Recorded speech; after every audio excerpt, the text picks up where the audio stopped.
Ja, lep pozdrav vsem, sem z Damjanom tukaj v oddaji na Ljubljana TV.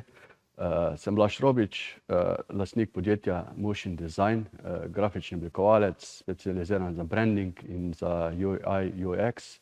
Danes sem tukaj kot gost, bom povedal nekaj o svojem poslu, o svojem življenju, o svoji mentaliteti oziroma mindsetu, kaj me do tega pripeljalo in seveda podelil z vami tudi nekaj koristnih informacij, ki jih boste mogoče na svoji poti potrebovali. Super.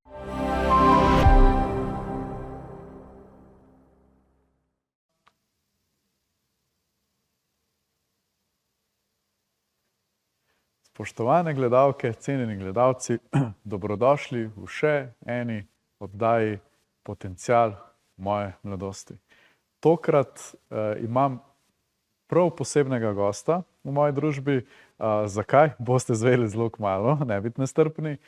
So pa tudi zanimive okoliščine, kako so se spoznali, da sem ga povabil in tako naprej, ampak to izveste čez nekaj sekund. Z mano je tokrat Blaž Robič, lastnik bova rekla, ustanovitelj podjetja Motion Design. A sem vsaj okvirno te prav napovedal? Tako, ja. Motion, kakorkoli nekdo naglasi, beseda je v bistvu japonska. Lahko sicer na kratko razložim, zakaj se gre. Prosim. Ja, izhaja se, tako kot sem rekel, iz japonske besede Motion, ki v bistvu prizarja, bom rekel, flow state. Flow state misli, se pravi ta miselnost prostega toka, ki sem se v bistvu naučil skozi treninge karateja, ne skozi službo oblikovanja. Gre v bistvu za nek taki mindset, ki ga iščemo tudi na tekmovanjih, tudi na nekih treningih, da postanemo nekaj, da izklopimo v bistvu vse okrog sebe in lahko delamo tisto, kar delamo, ne. Karate že sam po sebi v bistvu toliko obremeni telo, tako umsko kot fizično, da ne moreš druga razmišljati kot to, kaj delaš. In v tem flow stateu se ponovadi, v tem motion stateu, potem ponovadi pride do tistih rezultatov, ki jih ne pričakuješ, ne. Telo samoiniciativno reagira, bom rekel, v borbi, v kati, ne razmišljaš, kaj delaš v kati, delaš, skoncentriran si na tehniko, ne. Jasno. In naenkrat ti pač preprosto mine tisti nastop in ne veš, kaj si sploh delal, ker si bil v drugem svetu, ne. In to v bistvu isto miselnost sem hotel prenesti v to, kar počnem v dizajnu. Dizajn, bom rekel, v zelo širokem smislu zdaj, ne, da probam pasti v ta flow, da razmišljam skozi oči naročnika, skozi oči stranke, kaj hoče v bistvu povedati s svojim brandingom, kako zgodbo hoče povedati, kaj je odzadaj, ne, kako razmišljanje, kaka čustva hoče pri svojih targetih, bom rekel, aktivirati, ne. Tako da to na koncu neki Motion, ne, zato je to. V bistvu mi je to zelo zanimivo, no.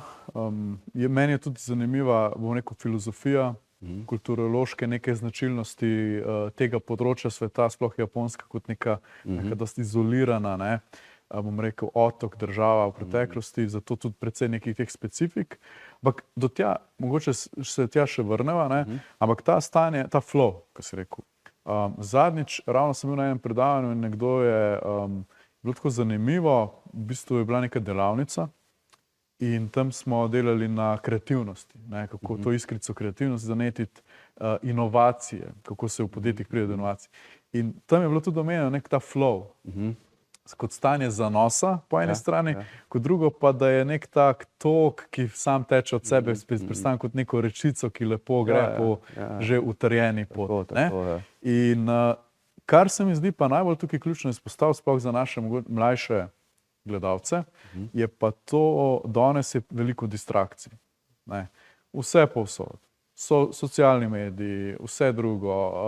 Zdaj v zadnjem času sploh še neke negativne sporočilnost, neke grožnje, nevarnosti in tako naprej. Kaj bi ti priporočal nekem osebi, sploh pa neki mladi osebi, ki se šele izdeluje, išče svojo pot, tako ali drugače, da ga te distrakcije preč ne iztirijo od fokusa in ciljev? Ja. Zdaj v zadnjem času, ko postajamo malo starejši, bom rekel v zrelih letih, dostikrat razmišljamo o tem, kaj bi bilo boljše vzeti, ali milijon, ali pa 10 milijonov evrov, ali pa se pomladiti na 6 let z isto pametjo, kot jo imam zdaj, ne. Tako da jaz mislim, da bi vseeno zbral tisto pomladitev z to pametjo, ne, ker verjetno bi življenje čisto drugače zasukal, vse v smislu pravih odločitev. Mogoče bi tiste, ki so me na stran pota speljala na nekih velikih fazah življenja, mogoče malo znal prepoznati pa se drugače odločati, ne. Ampak ker noben ni vedež, ne, jaz pravim, da se moj notranji kompas vedno ravnam po tem, že zaradi tega, ker imam ADHD, ne, moji možgani ne delujejo tako linearno, da bi imel motivacijo za karkoli. Moji možgani naredijo v bistvu dopamin, ki je odgovoren za motivacijo, takrat, ko jim je nekaj zanimivo. Razumem. Ko ima nekaj višji smisel, ko lahko nadgrajuješ, ko lahko neko zgodbo z tega delaš, in zaradi tega sem se mogoče v dizajnu toliko našel, v brandingu, ker lahko razvijaš, ker ni konca, ne. Ja. Tako kot v karateju ni, recimo, ne, zaradi tega mi je toliko privlačen, ker ga ne moreš končati. Ne, celo življenje ga lahko treniraš, pa boš na koncu ugotovil, da imaš verjetno 3 življenja premalo, da bi se vse naučil. In isto je tukaj v dizajnu, ne, lahko ti greš delati neki osnovni logotip, ki pač je grafično nekaj lepega, neka slikica, ali pa nekaj pripoveduje ta logotip. Absolutno. Ima neko zgodbo, ima neka čustva, ima mogoče nekaj skriti pomen v njem, in isto potem se skupaj z brandingom nadgrajuješ, ne, logotipe češnje na tortici, bom rekel, ne. To mnogi podjetniki spregledajo, mislijo, da je logotip zdaj vse, ne, ampak to je samo en del sestavljanke. Kar se pa tiče teh distrakcij, tako kot sem rekel, zberi tisto, kar te polni, kar ti bo dalo mogoče na nek dolgi rok zagon za tisto, kar si želiš delati v življenju, ne. Nekaj, kaj ima smisel, nekaj, kaj, bom rekel, te izpopolnjuje. Tudi moj Facebook na koncu ali pa LinkedIn profil ne izgleda kot časovnica, izgleda kot članki, izgleda kot mogoče neki kanali, ki jih rad prebiram, ki me zanimajo, ki se mogoče dotikajo vesolja, borilnih veščin, oblikovanja samega. Nikoli ne gledam, kaj kdo počne, ne gledam novic, ne gledam, ker se mi zdi, da me polnijo z nekimi stvarmi, ki jih ne potrebujem. Ja, zanimivo. O tem so se malo pogovarjala pred snemanjem, ne. Koliko je tega negativizma danes? Dobro, to je neka že splošna stalnica, poslušamo, veliko je negativnosti in tako naprej, ampak se mi zdi, da danes je res težko ubežimo, ne. Na vseh multichannel je, povsod je prisotna. In nekako si rekel, da si se zadnje 2 leti, ne, če se ne motim, enostavno odmaknil od tega, vsaj nekaj tega negativnega, bom rekel, tudi politiko sva ravno obravnavali. Zakaj politika, ne? Ja. Ker to bi mogla biti neka vrhovna inštanca odgovornosti, leadershipa, seveda tega dobrega dela, tega pa je kvečemu ravno obratno. In recimo tudi, ko so ravno pri mladih, ne, ravno to jih nekako odganja od politike, da bi pa prišel kvaliteten kader z nekimi pravimi nameni v politiko, pa tudi od volitev jih konec koncev odbija. Kako ti to vidiš? Ja, recimo, tudi jaz nisem neki politični fan, nikoli bil. Še danes občudujem mojega očeta, ko lahko 5-krat na dan poročila gleda iste stvari, jaz ne vem. Tudi moj. To je očitno stara šola, ampak se mi zdi, da gojijo vrednote, ki jih mladi več ne prepoznamo. Nismo več, bom rekel, generacija ovčk. Ljudje smo začeli razmišljati, tudi mladina je začela razmišljati in ne more več samega sebe mogoče prepoznati v teh starih okovih družbe slovenske kot take, ki je skoruptirana na eni strani, na drugi strani mogoče polna same sebe, ne, kakorkoli, ne, nikjer ni popolno, sploh v javnem sektorju je dostikrat tak. In se potem raje odmaknejo, da si dejansko delajo svojo filozofijo v glavi, kaj mogoče oni hočejo od življenja. K čemu oni hočejo slediti, ne slediti zdaj nekomu, ki tam pač dirigira za čarobno palčko spredaj, tak bo pa tak je, ampak mogoče razmišljajo, zakaj mora biti tak, lahko ti mogoče narediš, da ne bo tak kaj. In super iztočnica tudi v bistvu iz vidika tega brandinga in zgodbe, ki si omenil, ampak nadaljujeva v drugem delu. Zelo hitro je minilo, ker ko so pogovori dobri, zanimivi in veliko nekih osebnih izkušenj, se rado zgodi, da nam res v trenutku minejo. Ampak brez skrbi, kmalu nadaljujemo in ne zamudite drugega dela mojega pogovora z Blažom čez nekaj trenutkov.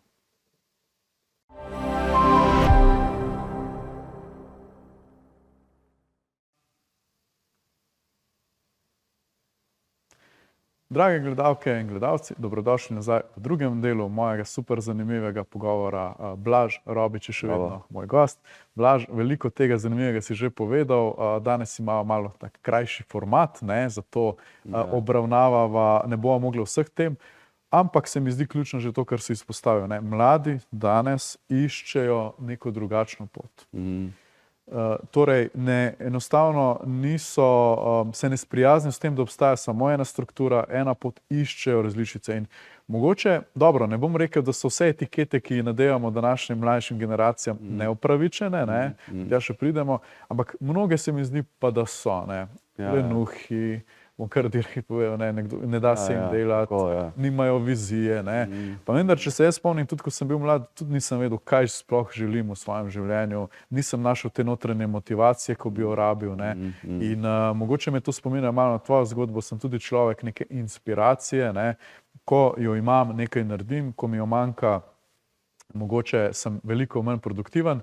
V končni fazi sem ugotovil, da rabim neko strukturo. Kako pa ti gledaš na to pri svojem delu, da vseeno, kljub temu, da si kreativec, rabiš pripovedovati neko narativo, zgodbo svojih klientov, ampak kako se strukturiraš, da prideš v končni fazi do izdelka in konec koncev si podjetnik, treba je voditi tudi business side of things, kot rečemo, moje življenje je kar pestro, bom rekel, pisano od jutra do mraka. Kako izgledajo, kako začneš dan? V bistvu se ne vstajam zelo hitro, ko mi ni potrebno, drugo, ko imaš kakšne sestanke, ali pa to pač moraš iti. Drugače spim lepo normalno do 8-9 zjutraj. In v prvem delu dneva seveda porihtam najbolj psa, en sprehod, da se jaz malo prezračim, da se jaz malo zbudim, začnem lepo delovni dan, odvisno pač tega, kaj počnem, ali je to neki dizajn ali karkoli. In v tem delu vztrajam ponavadi tam do 3-4 ure, kjer imam potem vsaki dan, v bistvu vsako popoldne imam treninge, ker učim karate. Inštruktor, Ja, inštruktor sem v 2 klubih in dejansko mi potem več ali manj celo popoldne, vključno z večerom, gre za treninge. In potem je zelo različna situacija, ali se še zvečer spravim nazaj za računalnik ali ne, odvisno od tega, koliko si utrujen. Seveda. Sem v bistvu ugotovil, da če sem utrujen psihično, ne morem oblikovati. Karate pa težav, ne samo fizično spraznite, tudi psihično. Glava toliko... Sploh, če želiš toliko tega dati drugim. Tako, In v bistvu vse to super funkcionira, razen tega, da mi zmanjka časa za sebe. Sem pač take sorte človek, ko mogoče rabi po nekih socialnih interakcijah malo več časa, da se sčistim, bom rekel po domače. In to pri meni ponavadi traja zvečer 3 do 4 ure časa, ki bi ga moral imeti za sebe, ki bi ga uporabljal kakorkoli bi mi v tistem trenutku bilo všeč. Ali to nekaj rišem, ali gledam TV, neki ponavadi kaki dokumentarec, ker druga tako več ne najdem pametnega na televiziji.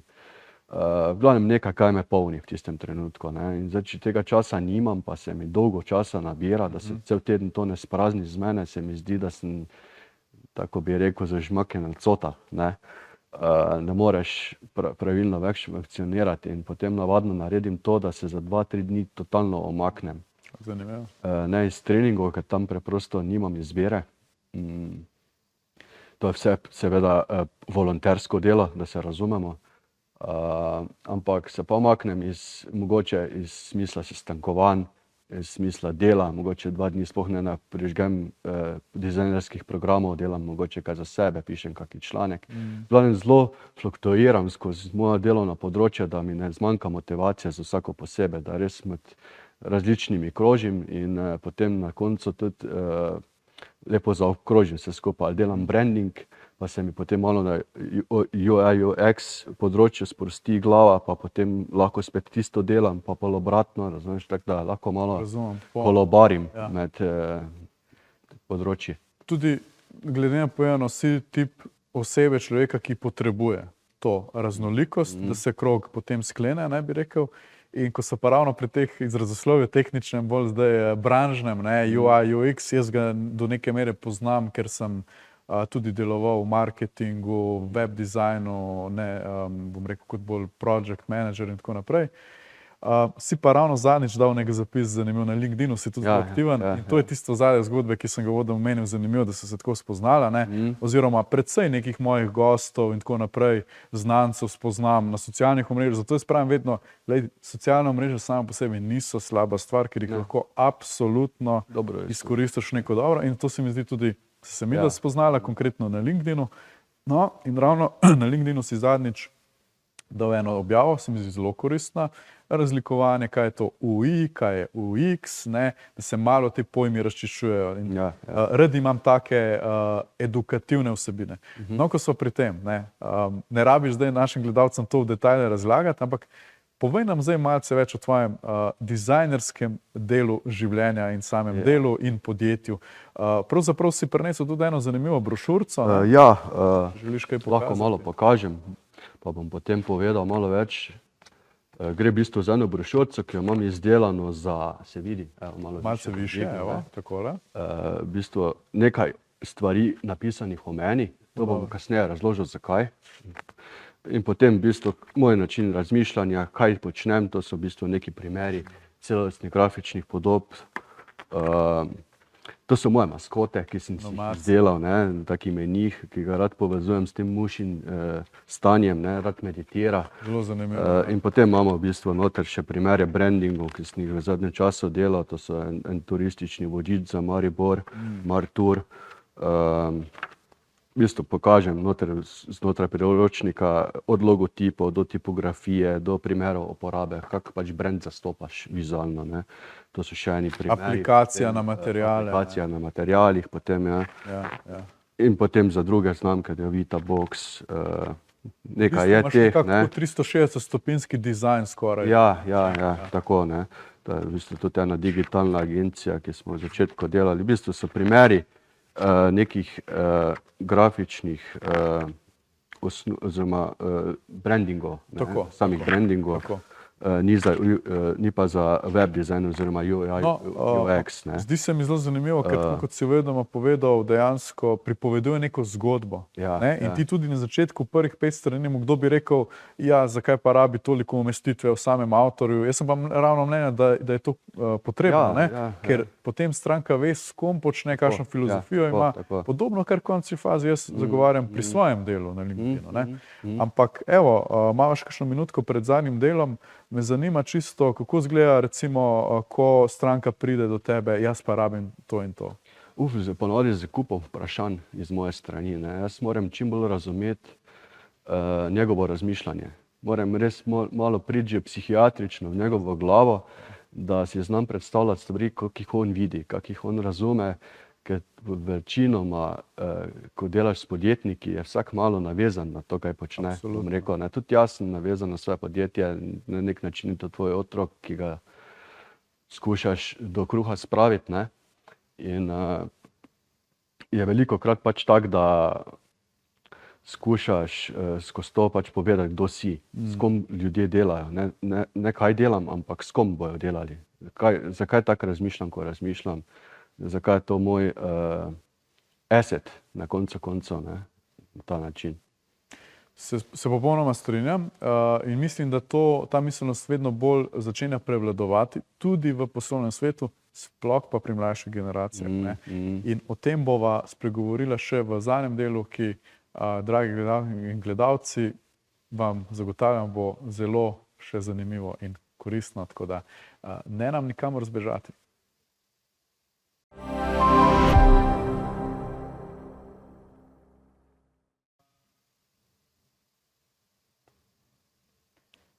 Dobrodošli nazaj v zadnjem delu tokratne oddaje Potencial moje mladosti. Z mano je še vedno Blaž Robič. Blaž, načeli sva kar nekaj zanimivih tem. Imaš pa ti tudi zanimivo zgodbo. Ko sem bral, v bistvu nekako na spletu sem prišel do nje, ne, in res mi je zanimivo, kako si ti natančno, precej natančno obrazložil svojo pot In prideva spet nazaj na to, da je pomembno tudi s kom delam, ne samo kaj rabim, točno kakšen izdelek in storitev, ker ti si del storitve. Ne? In ja, tvoja pot je bila zelo zanimiva, raznolika, veliko učnih lekcij in a nam poveš malo več o tem?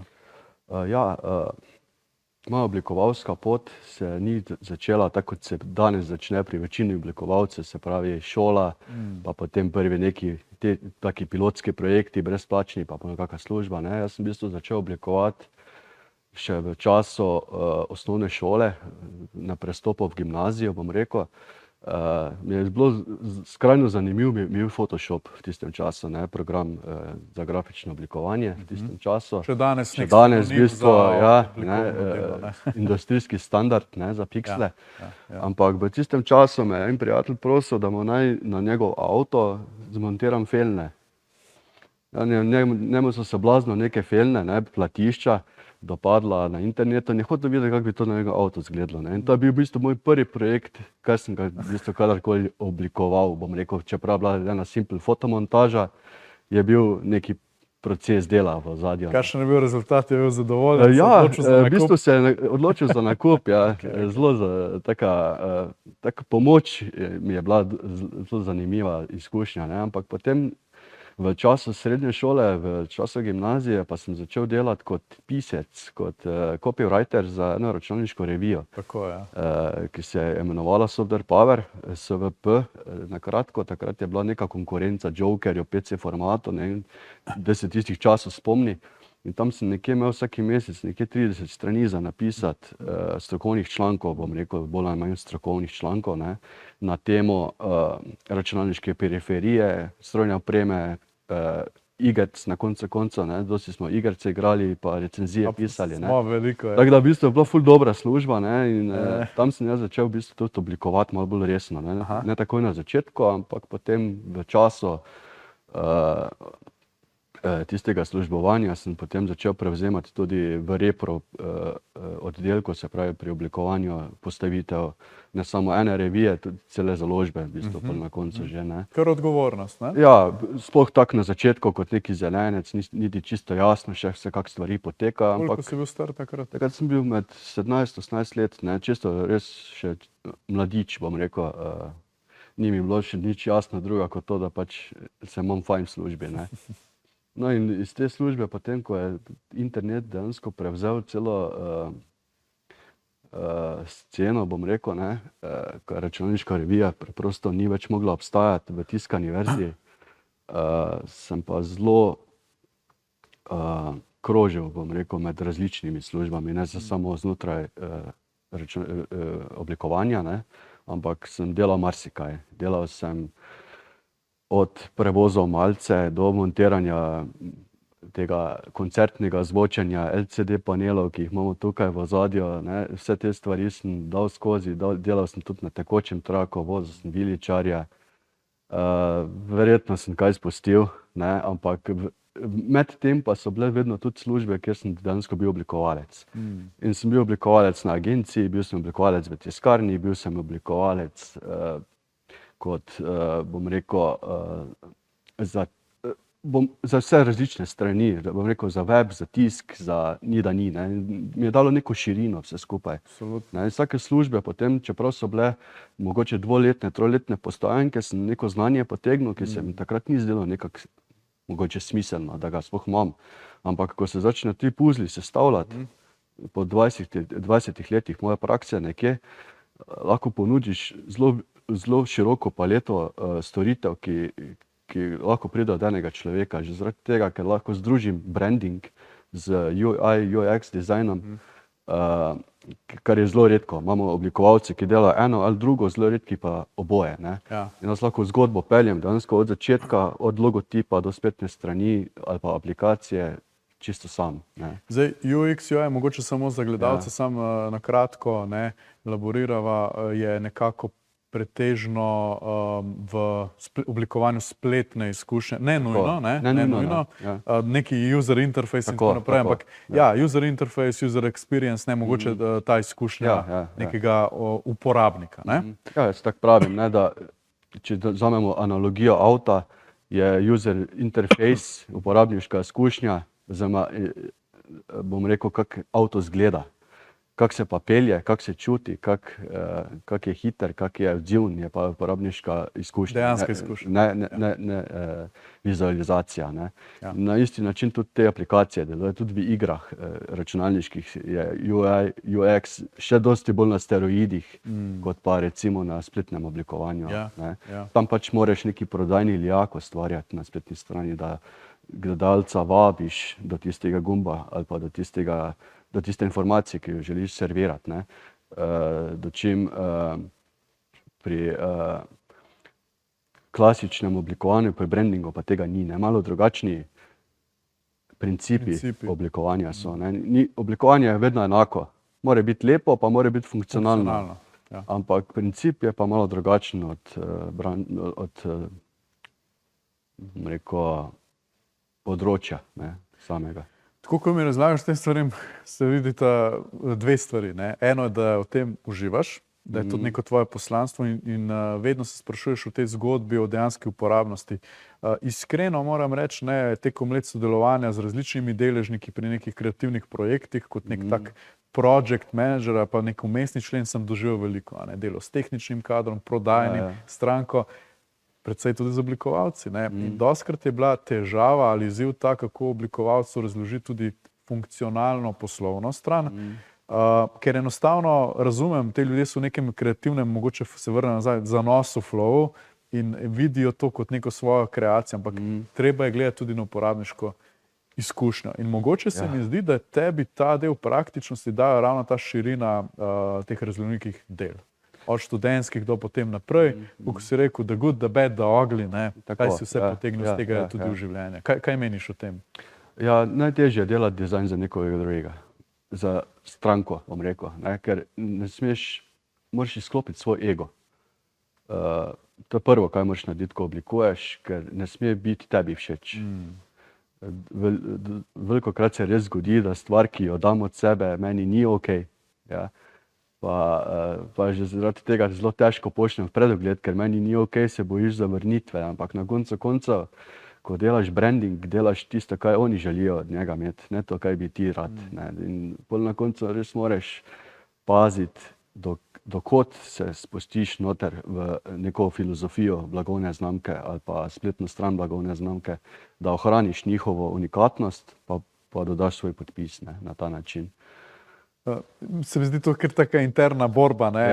In je treba to linijo zelo dobro hoditi po njej. Zato čim več informacij rabiš, ko to začneš delati. Ne? No, to se mi zdi pomembno. Ja. Si rekel, rabim veliko informacij, ne začnem kar ne zapravim projekt, razumem naročnika.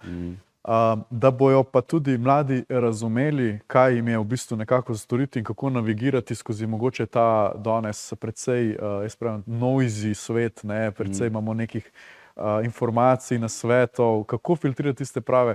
Tvoj približujejo se nažalost zaključku pogovora, vem, hitro je bilo, v neke pol minute ali minuti, no, kaj bi sklepno svetoval našim mladim gledalcem, ki imajo neko ambicijo v življenju? Ja, predvsem oblikovalcem. Okay. Iskati širino, ne se odločati, v eni točki se itak moramo odločiti, kaj bomo, ker je samo oblikovanje tak širok pojem postalo, da ne možeš več reči, da sem pa grafični oblikovalec, pa bo ljudje vedeli, kaj delaš. Ker danes, ko to rečem na nekem sestanku, ljudje takoj dobim nalepko, da delam nalepke, da delam plakate, da delam letake, neke tiskovine, vsak si malo drugače predstavlja in v eni točki moraš reči, jaz delam samo to.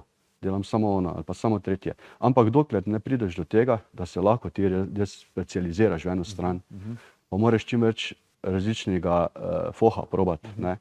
Ker potem res lahko povezuješ iz vsake izkušnje, ja, kaj nekdo potrebuje za za to stroko, za ono stroko, za tretjo stroko. Čim več jih spoznaš, lažje boš dal nekaj koristnega od sebe. Ne. Pa tudi v končni fazi, da ti veš, kaj želiš v življenju. Ja, Se mi zdi, da ta filozofija izoblikovanja in te filozofije, ki ti tudi več kot evidentno živiš, se lahko prenese na vsa področja, življenjska področja. Ne? Zdaj, Blaž, odkrila sva veliko, nekako razgrnila tematik, žal več kot to ne bova, kaj ti prišla sva do konca, te pa z veseljem še kdaj povabim, mogoče nek drug format zgodbe. Hvala ti, ker si se odzval, res. Nič, drage gledalke, cenjeni gledalci, prišli smo do konca še ene izvedbe oddaje Potencial moje mladosti. Kot vidite, imamo same praktične goste iz izkušenj, ki vam lahko veliko tega dajo, povedo. In tako bo tudi v prihodnje, tako da nas spremljate še naprej, obljubljam še veliko zanimivih in poučnih zgodb. Hvala, ker nas spremljate.